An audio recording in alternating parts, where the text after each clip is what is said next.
মাজে মাজে এনেকুৱা ফিল হয় মায়ে মানে অমুক ভাই দুটাক বেছি মৰম কৰে আমাক নকৰে। গতিকে হিমন্ত বিশ্ব শৰ্মা ডাঙৰীয়াই কিয় ভাবি লৈছে আৰু কিয় এইটো বিচাৰে যে 100% মানুহে তেখেতে ভাল পাব। তেখেতে মই ভাবো জেলাচিত ভোগে। জুবিন গাৰ্গক যে বেছি মানুহে ভাল পায় এইটো নিবিচাৰে যে মোতকে কাৰোবাক বেছি ভাল পাওঁ।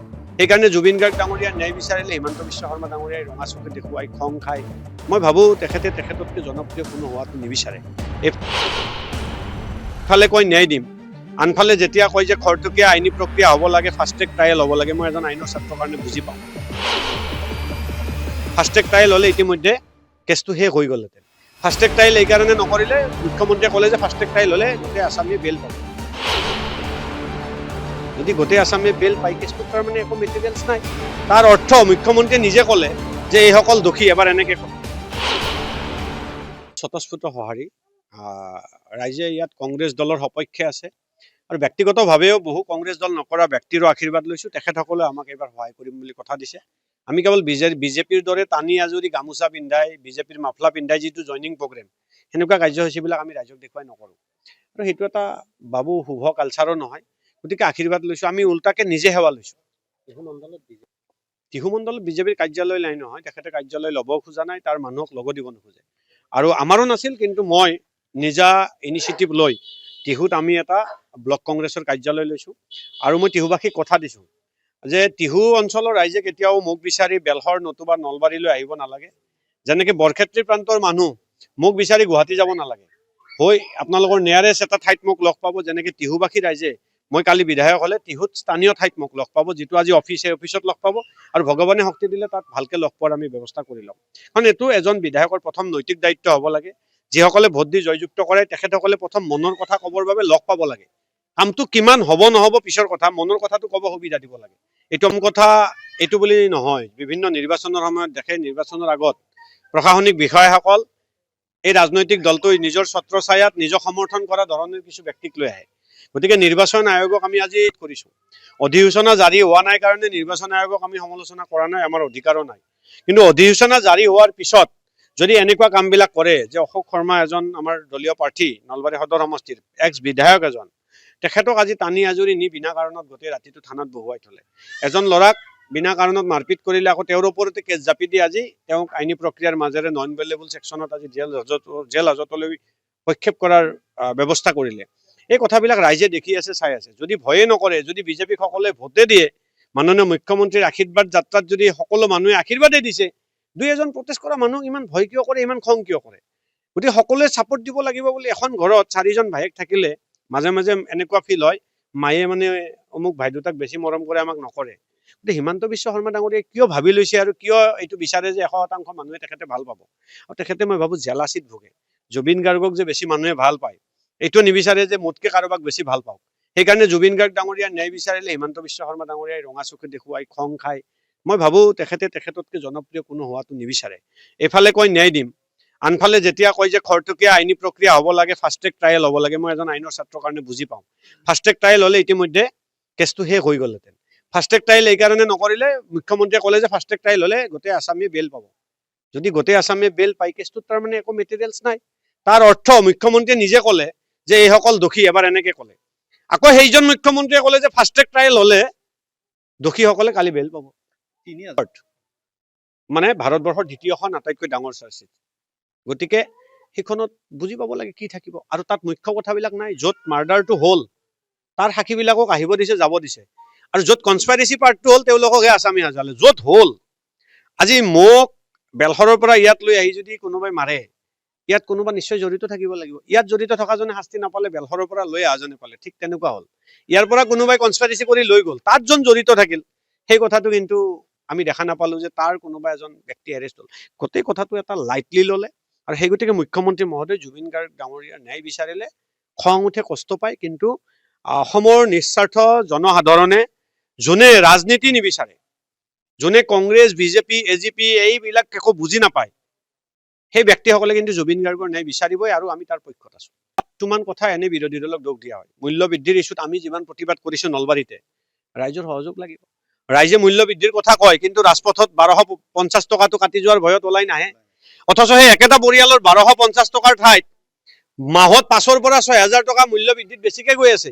কিন্তু আমাৰ মানুহখিনিৰ কথা হ'ল 5,000 টকা লাগিলে বস্তুটো কিনাতে বেছিকে দিম, কিন্তু 1250 টকাটো কাটা যাব নোৱাৰে, মানে ডাইৰেক্ট বেনিফিচিয়াৰী হ'ব লাগে। মানে মানুহৰ এইটো এটা মেণ্টেলিটি গ্ৰ' হৈছে, একো কাম নকৰাকে কিবা এটা পইচা পালে সুখী, লাগিলে আমাৰ হাতৰ পৰা তাতকে বেছিকে বেলেগ চাইডেদি লৈ যাওক। মানে মই এটা সৰু উদাহৰণ দিওঁ, আজি মই যদি এখন দোকানত 1000 টকা এটা থৈ দিওঁ, তে বৰ্মন এই 1000 টকাটো ৰাখকচোন, বৰ্মন খুৰাই কি ভাবিব, ৰাতুল বাতৰি বৰ ভালে চলিটো 1000 টকা দি থৈ গ'ল। কিন্তু মই তাৰে নেক্সট ডে যাই কিনে ক'লো, বৰ্মন খুৰা চাওঁ 2 কাপ চাহ দেখচোন, চাওক 2খন তামোল দেখচোন, 2টা অমুক দেখচোন, 2টা তমুক দেখচোন, 2টা কেক দেখচোন, 2 পেকেট বিস্কুট দেখচোন। মই এনেকে যদি 20 দিন দিওঁ, তেওঁ তাতে 1200 টকা উঠি যায়। কিন্তু বৰ্মন খুৰাই ভাবে এইটো 1000 টকা দিয়ে থৈছে, হিচাপ নকৰে, গতিকে ই নি আছে, অলপ অলপকে নি আছো। আমাৰ মানুহখিনিৰ চেম কথা হৈছে, দেতে 1250 টকা দিছি, প্ৰতিটো বস্তুৰ দাম বাৰে বাৰে 500-1000 টকা বেছিকে নিছি, কিন্তু কি ভাবে জানে 1250 টকা দি আছে, তাতে থাকিব লাগিব। আচল যিটো ফেক্ট, এই মই যে ক'লো দোকানীটোক 1000 টকা দি আছো, মই বস্তু নিনি 1200 টকাৰ খাই দিলো, এই বুদ্ধিটো খাটেছি চৰকাৰে এই বুদ্ধিটো খাটেছি, দেতে মানে দিছি ডাইৰেক্টলি, ভাবি লৈছি পাইছো পুৰা, নেতে ইমান ধুনীয়াকে নি আছে অলপ অলপকে, সেইটো আইডিয়া কৰা নাই। বিচনাত যদি শুই কিনে এবাৰ ভাবে যে কিমান টকা মাথোত বেছিকে ওলাই যায়, সকলোৱে কান্দিব আৰু সকলোৱে চৰকাৰৰ বিৰুদ্ধে, মূল্য বৃদ্ধিৰ বিৰুদ্ধে ওলাই আহিব। মিটিঙত যোৱাকালি শনি ৰোডৰ যেতিয়া হিমন্ত বিশ্ব শৰ্মাৰ আশীৰ্বাদ যাত্ৰাত যায়, মই অকলে এখন গাড়ী লৈ পাৰ হৈ গৈছো, মই চাই গৈছো তাত হিন্দু থাকিল, মুছলমান থাকিল নে মিয়া থাকিল, তাততো কানবাৰীৰ বহুত মিয়া মিয়া বুলি গালি পৰা মহিলাক থিয় কৰাই থলে, তেতিয়া ক'ত গ'ল? আমিতো আগৰ পৰা কৈছো আমি ধৰ্ম নিৰপেক্ষ দল, আমাক কংগ্ৰেছে কৈছে কি আমাক হিন্দু লাগিব, মুছলিম লাগিব, খ্ৰীষ্টান লাগিব, সকলো জাতি ধৰ্মৰ ব্যক্তিক লৈ কংগ্ৰেছ, আমিতো স্পষ্ট আমাৰ। কিন্তু তেখেতসকলে এদিন কয় যে মিয়া পুৰা খেদিব লাগে। কংগ্ৰেছে 15 বছৰত কিমান বিদেশী খেদিলে, মই মিয়া বুলি নকওঁ, সকলো মিয়া বিদেশী খেদিলে, আৰু বিজেপি কিমান খেদিলে? বিজেপি 10 বছৰত 200ৰ তলত বিদেশী খেদিলে। যদি বিদেশী খেদিবলৈ গঠন কৰা চৰকাৰখনে 10 বছৰত 200 বিদেশী খেদিব নোৱাৰে, কাটাতাইৰৰ বেৰ যদি 1 কিলোমিটাৰ দিব নোৱাৰে, সেইখন চৰকাৰৰ আচল উদ্দেশ্যটো কি? যে এই ইস্যুটো থাকক। আৰু কি কৰিলে? মিয়াৰ দল বুলি কাক কয়? আজমলক। আজমলৰ ভয় খুৱাই কিনে বিজেপি চৰকাৰ কৰিলে যে যদি কংগ্ৰেছক ভোট দিয়া, আজমল আহি দিছপুৰৰ মুখ্যমন্ত্ৰী হ'ব। মানুহে ভয়তে দি দিলে ভোট, আকৌ সেই আজমল ডাঙৰীয়াৰ সতীৰ্থসকলৰ ভোট লৈ কিনে কি কৰিলে? ৰাজ্যসভাত প্ৰমোদ বৰক যৌথভাৱে MP কৰি পঠালে। আটাইতকৈ ডাঙৰ কথা, যিজন কৰিমুদ্দিন বৰভূঞা আটাইতকৈ ডাঙৰ কমিউনেল লিডাৰ বুলি কওঁ মই, আটাইতকৈ যদি কমিউনেল কথা কয় কৰিমুদ্দিন বৰভূঞাই কয়। সেই কৰিমুদ্দিন বৰভূঞাই কালি এজিপিত জইন কৰিলে, আৰু এজিপিত জইন কৰি ষ্টেটমেণ্ট দিলে যে অসমৰ মাননীয় মুখ্যমন্ত্ৰীৰ লগত কথা পাতি মই জইন কৰিছো। কি বুজিব অসমৰ ৰাইজে? বুজক। আমিতো স্পষ্ট কৈছো, আমাক কানবাৰীৰো ৰাইজৰ মৰম লাগিব, বেলহৰৰ ৰাইজৰো মৰম লাগিব, টিহু টাউনৰো মানুহৰ মৰম লাগিব, স্পষ্ট। জিকা হাৰা ৰাজনীতিত থাকিব, কিন্তু নীতি স্পষ্ট। কিন্তু হিমন্ত বিশ্ব শৰ্মা, চন্দ্ৰ বাতৰি বা জয়ন্ত মল্লবড়ো বা অন্য বিজেপি নেতাসকলৰ কানবাৰীত আহিলে ক'ব তোমালোকে আমাৰ মেইন, বেলহৰত গ'লে ক'ব আমাক কানবাৰীৰ ভোট নালাগে। স্থিতিটো স্পষ্ট নহয়, স্থিতিটো স্পষ্ট নহয়। জাগা চাই চাই ঠাই ভেদে ভেদে বক্তব্য বেলেগ বেলেগ, সেইটো হ'ব নালাগে। যদি আজি কৰিমুদ্দিন বৰভূঞাক এজিপিত জইন কৰে, এজিপিৰ বিধায়ক বনালে, সেই এজিপিৰ ছাপোৰ্ট লৈ কিনে বিজেপিয়ে চৰকাৰ কৰিব, এতিয়া মোক কওক মিয়াৰ ছাপোৰ্ট কোনে ল'লে? ইয়াত যিজন বৰক্ষেত্ৰীত নিচে কাষত লাগি আছে চৰ জিলা পৰিষদৰ সদস্যজনৰ মই দেখিছো যে ৰঘুনাথ চৌধুৰী বিদ্যালয়ৰ দৰে এখন প্ৰসিদ্ধ স্কুলৰ মুখত এখন ডাঙৰ ফটো শুভেচ্ছা দি স্কুলৰ আঁৰি থৈছে। যদি তেখেত আমাৰ বাবে চিনাকি, মই তেখেতক ব্যক্তিগতভাৱে বেয়া নাপাওঁ, তেখেত যদি চিনাকি, বাকী মানুহবিলাকক অচিনাকি বুলি ক'লে তেখেতে কিয় মাত নিদিয়ে? তেখেতে বিজেপি কৰক আৰু ধনী হওক, আমাৰ শুভেচ্ছা আছে, কিন্তু তেখেতে ধনী হোৱাৰ লগে লগে তেখেতে এইটো ডিফেন্স দিব লাগিব যে মই ধনী হৈছো, মই চিনাকি হৈ গলো। গাঁৱৰ চব্জি বিকা, চৰৰ পৰা কম দামত চব্জি বিকিব অহা মিয়াসকলকো চিনাকি বুলি ক'ব সাহস থাকিব লাগিব চৰ জিলা পৰিষদৰ সদস্যজনৰ, নহলে কেতিয়াও এই সমাজখন নিকা হ'ব নোৱাৰে। স্থিতিটো স্পষ্ট হ'ব লাগিব।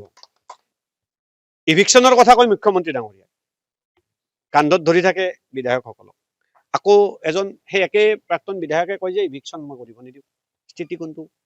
স্থিতিটো আমি কৈছো কি স্থিতি এটা হ'ব লাগে, ইয়াত যি কম তাতেও কম, অন্যথা কিন্তু মই ভাবো এই দেশখনে গতি নলয়। আৰু এই কথাবিলাক কৈ কৈ কৈ কৈ কৈ কৈ মানুহক এনেকুৱা এটা মতিভ্ৰম ব্যতিব্যস্ত কৰিছে। আই মাতৃসকলক বেয়া লাগে।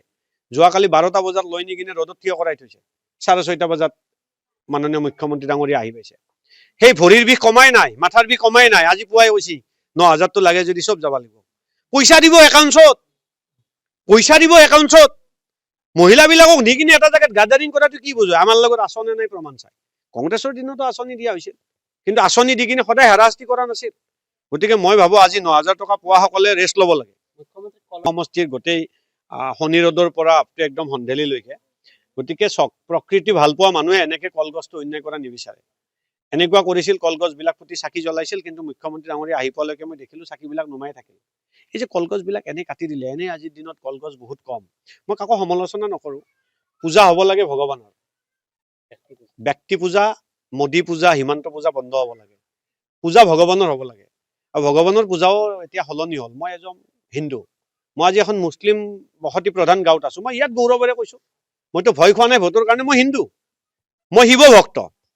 এইটোৱে কৈছোঁ, এইটো কংগ্ৰেছৰ কালচাৰ। মই এখন মুছলিম গাঁৱত থিয় হৈ ক'ব পাৰিছোঁ মই এজন হিন্দু, মই শিৱ ভক্ত।